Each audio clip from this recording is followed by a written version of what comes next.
الحمدللہ رب العالمین والصلاة والسلام علی سید الانبیاء والمرسلین۔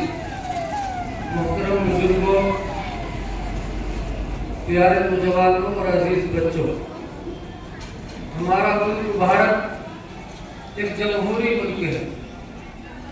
15 اگست 1947 کو یہ ملک انگریزوں کی غلامی سے آزاد ہوا اور 26 جنوری 1950 کو نئے آئین کے نفاذ کے ساتھ اسے جمہوری ملک قرار دے دیا گیا۔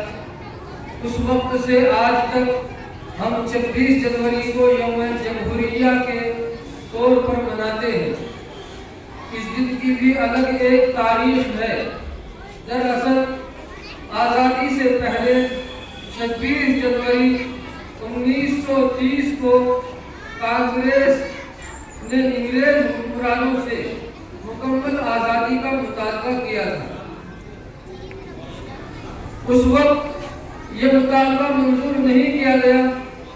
کانگریس کے رہنماؤں نے طے کیا کہ ہم یہ دن ہر سال یوم آزادی کے طور پر منائیں گے۔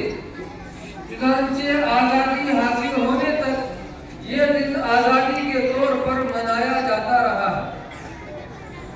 یہ بات یاد رکھنے کی ہے کہ 26 جنوری سن 1930 سے یوم آزادی کے طور پر منایا جاتا رہا ہے۔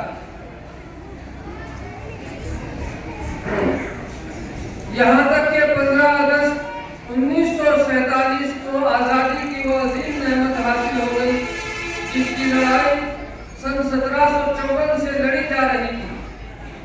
شروع میں آزادی کے حصول کی خواہش ایک چنگاری تھی جو 1857 کے آتے آتے بھڑکتا ہوا شعلہ بن گئی، جس کو انگریز نے غدر کا نام دیا ہے۔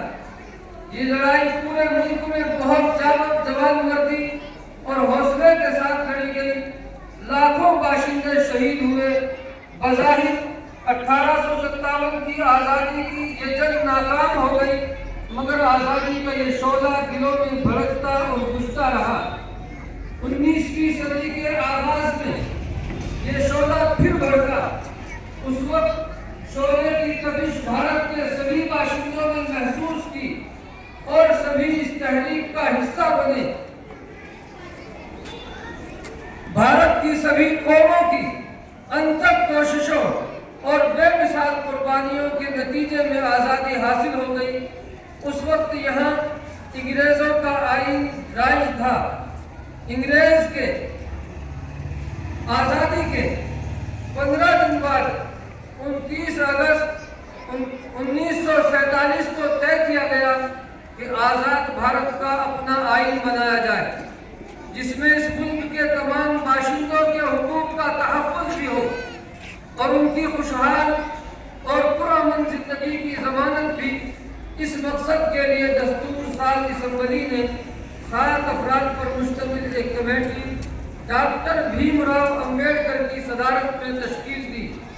اس کمیٹی نے 2 سال 11 مہینے 18 دن یعنی تقریباً 3 سال کی مسلسل محنت کے بعد ملک کا آئین تیار کیا، جسے ملک کی پارلیمنٹ نے 26 جنوری 1950 کو نافذ کر دیا۔ اس آئین کی روح سے ہمارا ملک جمہوری بنا۔ ہم گزشتہ 75 سالوں سے ہر سال 26 جنوری کا دن یوم جمہوریہ کے عنوان سے مناتے ہیں۔ اس دن تمام سرکاری، غیر سرکاری کالج، اسکول، یونیورسٹیز، دفاتر وغیرہ بند رہتے ہیں۔ ملک بھر میں سرکاری، غیر سرکاری عمارتوں پر قومی جھنڈا لہرانے کی رسم ادا کی جاتی ہے۔ قومی ترانہ پڑھا جاتا ہے۔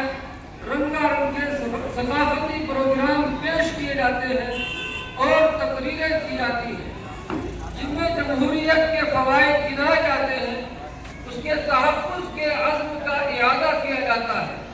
نیتاؤں کی زبانیں یہ کہتے ہوئے نہیں تھکتی کہ ہمارا ملک دنیا کا سب سے بڑا جمہوری ملک ہے، جہاں تمام مذاہب کے لوگ شیر و شکر ہو کر رہتے ہیں۔ اس میں شک نہیں کہ بھارت دنیا کا سب سے بڑا جمہوری ملک ہے۔ جمہوریت کا مطلب اگر الیکشن ہے تو واقعی اس میں اس ملک کا کوئی ثانی نہیں۔ اس ملک کے کروڑوں لوگ ووٹ کی طاقت سے لیس ہیں اور وہ اپنی اس طاقت کے ذریعے سیاسی پارٹیوں کو جتاتے ہیں، ہراتے ہیں۔ لیکن اگر الیکشن سے ہٹ کر دیکھیں تو اس ملک میں اب جمہوریت کا لفظ بے معنی سا نظر آنے لگا ہے، جس کو بامعنی بنانے کی ضرورت ہے۔ ہمارے بزرگوں، مہاپرشوں نے آزادی سے جمہوریت تک کا مشکلوں بھرا سفر اس لیے کیا تھا کہ اس ملک میں امن اور سکون ہوگا، کسی کے ساتھ تفریق نہیں برتی جائے گی، ہر شخص کے لیے ترقی کے برابر مواقع حاصل ہوں گے، مذہب کے نام پر قتل و غارت گری اور خون ریزی نہیں ہوگی، کسان، مزدور، ہنرمند، تاجر سب خوشحال ہوں گے، ہر بچے کو تعلیم کا حق حاصل ہوگا، سب کو عزت، احترام اور تحفظ دیا جائے گا۔ دل پر ہاتھ رکھ کر بتائیے کہ ان میں سے کیا چیزیں ہمیں حاصل ہیں؟ مساوات، ترقی، امن، سکون، خوشحالی، روزگار، عزت، احترام یا تحفظ؟ میرے دوستو، لہذا آج ہم عزم کریں کہ ہم اپنے ملک کو بامعنی جمہوری ملک بنانے کے لیے پوری زندگی ہر ممکن محنت اور کوشش کریں گے۔ تعلیم کے میدان میں خود بھی آگے بڑھیں گے، اپنی نسلوں کو بھی آگے بڑھائیں گے اور ملک کے آئین اور دستور کا تحفظ کریں گے۔ اللہ پاک ہم سب کو عمل کی توفیق عطا فرمائے۔